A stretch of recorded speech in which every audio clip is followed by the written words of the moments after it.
ये व्यर्थ के बकवाद करने वाले लोगों से मत मिलो, व्यर्थ के बकवाद करने वाले लोगों की तरफ मत देखो, ये क्या कह रहे हैं, क्या बोल रहे हैं।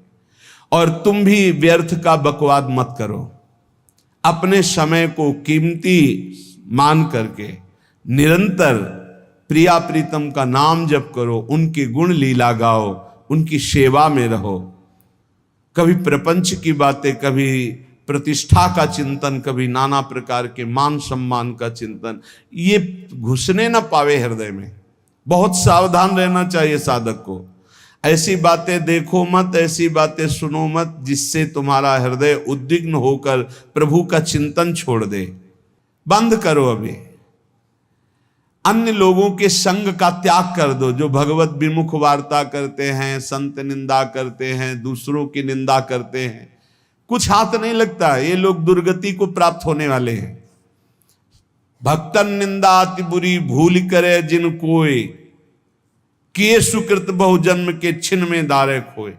पर निंदा के किए ते नहीं, आवत नहीं कछुआत, मूर्ख पर्वत पाप को ले चल अपने साथ।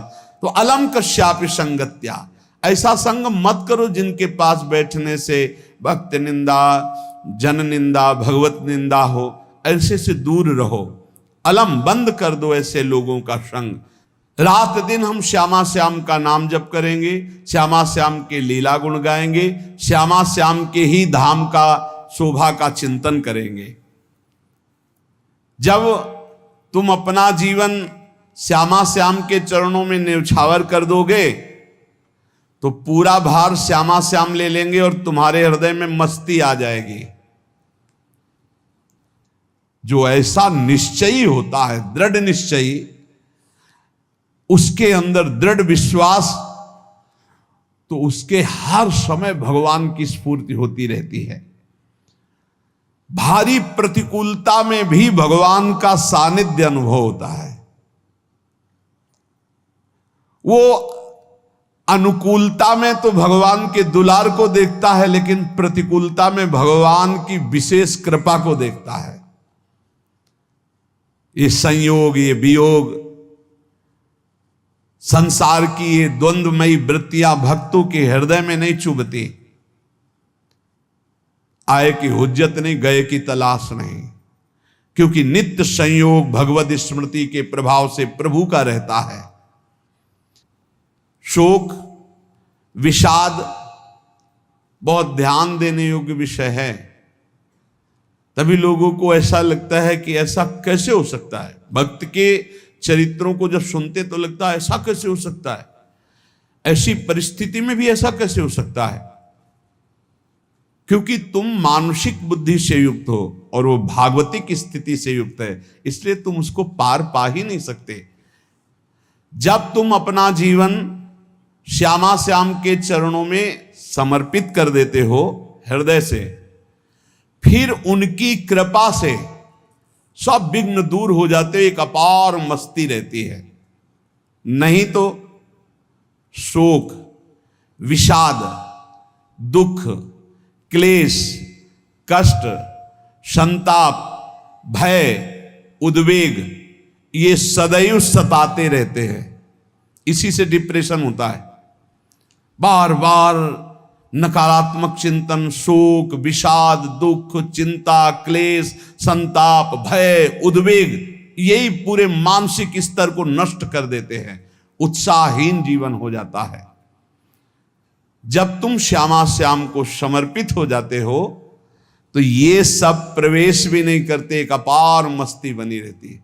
अब क्या होगा? श्यामा श्याम जो करेंगे वही होगा। श्यामा श्याम पता नहीं कैसा करें, नहीं, वो सदैव मंगल भवन है, वो जो करते महामंगल होता है। यह निश्चय उपासक के हृदय में आ जाना चाहिए। इसलिए अपना सारा मन, सारी बुद्धि, सारा जीवन, प्रत्येक श्वास प्रभु को अर्पण कर दो, फिर देखो तुम निहाल हो जाओगे। दुख, शोक, विषाद, क्लेश, कष्ट, संताप, भय, उद्वेग, ये उसी को व्यापते हैं जिसने अपने जीवन को प्रभु के चरणों में अर्पित नहीं किया। इसलिए तुम अपना सारा मन, सारी बुद्धि, सारा जीवन, प्रत्येक श्वास केवल प्रभु को अर्पित कर दो, फिर देख लेना श्वास कैसे अर्पित की जाती, राधा राधा राधा। बुद्धि कैसे अर्पित की जाती, एकमात्र निश्चय कि भगवत सुख ही सुख है, ये जागतिक सुख सुख नहीं, ये दुख है, ये ऐसा दलदल है जिससे आज तक कोई नहीं निकल पाया।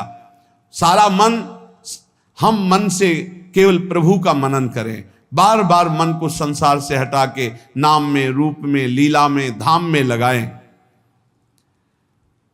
बहुत प्रसन्नता हो जाती है उस उपासक के हृदय में जो अपना मन बुद्धि प्रभु के चरणों में अर्पित कर देता। भगवान ने तो इसको बहुत उत्तम स्थिति बताया है कि मेरे से कभी वो अलग हो ही नहीं सकता यदि मन बुद्धि अर्पित कर दिया।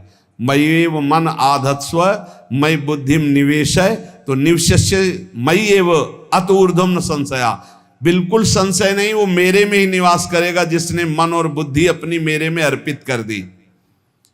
बहुत प्रसन्नता रहेगी उस उपासक के जीवन में जो अपने आप को मन बुद्धि सहित प्रभु के चरणों में समर्पित कर दिया है। भगवान का आश्रय लेने वाले की पहचान है हर परिस्थिति में प्रसन्न रहना। देखो आप भगवद आश्रित हो कि नहीं, देखो अनुकूल परिस्थिति में तो सब प्रसन्न रहना, लेकिन प्रतिकूल परिस्थिति में प्रसन्न रहना ये भगवान के भक्तों का लक्षण है। हर परिस्थिति में प्रसन्न रहना ये भगवान के भक्तों का लक्षण है। आनंदगन भगवान का आश्रय मिलते ही आनंद छा जाता है हृदय में।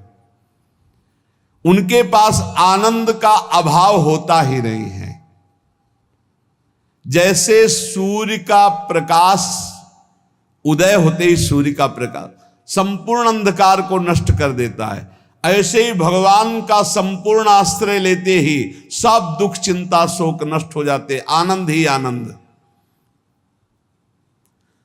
तुम भगवान के मंगलमय रूप को नहीं जानते हो, पर उनके मंगलमय भाव को, विधान को मानना शुरू कर दो।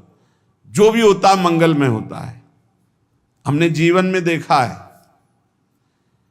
अगर इधर कोई बहुत बड़ा सुख दिया तो देर नहीं लगेगी, 24 घंटे नहीं व्यतीत होंगे और ऐसे दुख दे देंगे, जिससे दोनों का समान भाव रख करके ना दुख में तुम भूलो प्रभु को, ना सुख में फूलो, सीधे भगवत मार्ग में चल। पूरे जीवन की बात देखा है, भगवान के मंगल विधान में सदा सर्वदा सुख ही सुख है, इस बात को मान के प्रसन्न हो जाओ।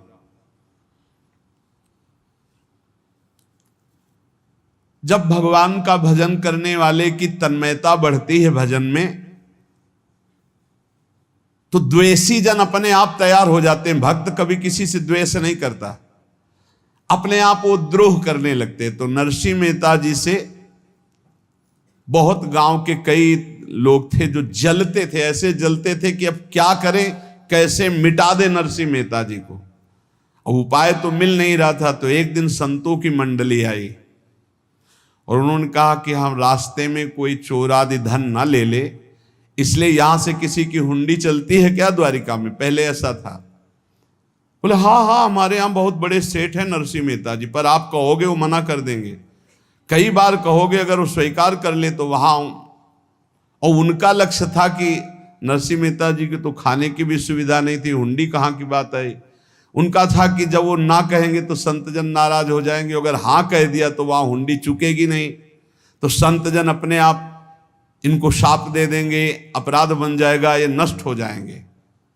संतों को भेजा नरसिंह मेहता जी ने, सबकी दंडवत की, चरण पखाड़े। तो उनका ये इतना रुपया है, द्वारिका में साधु सेवा हम करेंगे, वहां तुम्हारी हुंडी चलती है, तो आप अरे उनका आप कहाँ भूल रहे हो, यहाँ खाने की भी व्यवस्था। बोले हमें सब पहले से बता दिया गया कि आप मना करोगे, बार बार मना मत करो, हमें पता है। तो उन्होंने ठाकुर जी की तरफ देखा, बोले क्या लीला है प्रभु, संतों से हम क्या कहें, ये ले रुपये। उस समय स्वर्ण की मोहरें चलती थी।